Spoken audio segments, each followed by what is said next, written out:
Hey, this is VidHead85. Can I talk to you for a minute? Alright. Well, I recently, Isaiah Washington is in the news once again because he spoke with HuffPost about his time following the 2007 issue with T.R. Knight, his co-star of the fame of the show Grey's Anatomy, created by Shonda Rhimes. There was a big fuss, if you will. According to rumors, he called T.R. Knight the F word, which indicates sexual orientation. And on the red carpet, he said, "I never called him a faggot. I never said that." And then it's almost like you're redeeming yourself for using that word on them. But anyway. So there was a lot of fallback out of this. In fact, Isaiah Washington says himself that after the incident at the Golden Globes, everything just fell apart. It literally stopped. Whatever the agenda, whatever the plan, it worked. I lost everything. I couldn't afford to have an agent. I couldn't afford to have a publicist for the crisis management to continue. I couldn't afford to continue. I went from $2 million a year to residual checks, zero.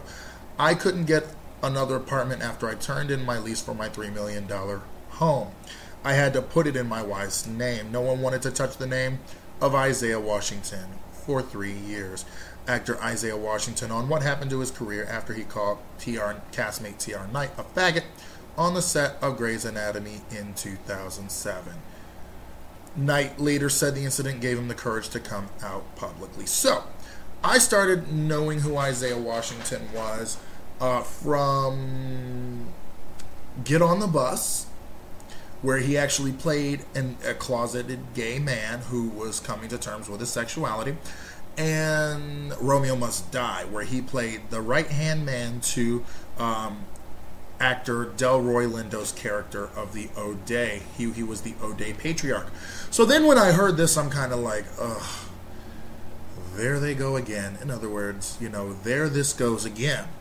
And then afterwards, he blames it on an agenda, just the same way that many people who are voicing anti-gay sentiments say it's an agenda to silence me, just like Tony Perkins, Brian Fisher, people from the ex-gay, all of them say that it is a conspiracy to silence them. However, this is the simple fact. He lost employment because he was being an uncensored ass.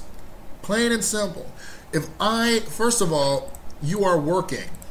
Second of all, this is your coworker, and you called him faggot on set.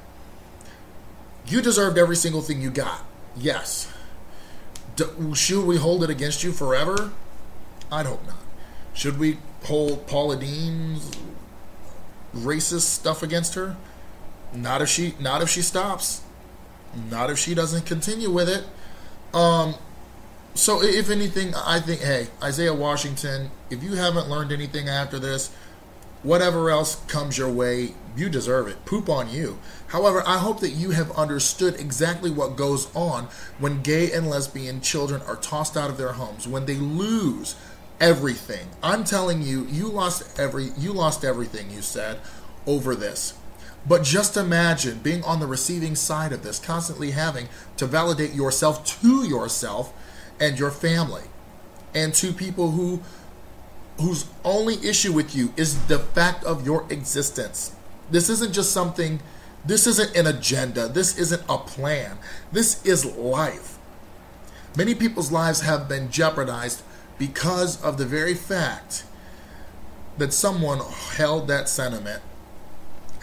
sentiment that it was okay to call someone a slur that is so close to that is so personal to them.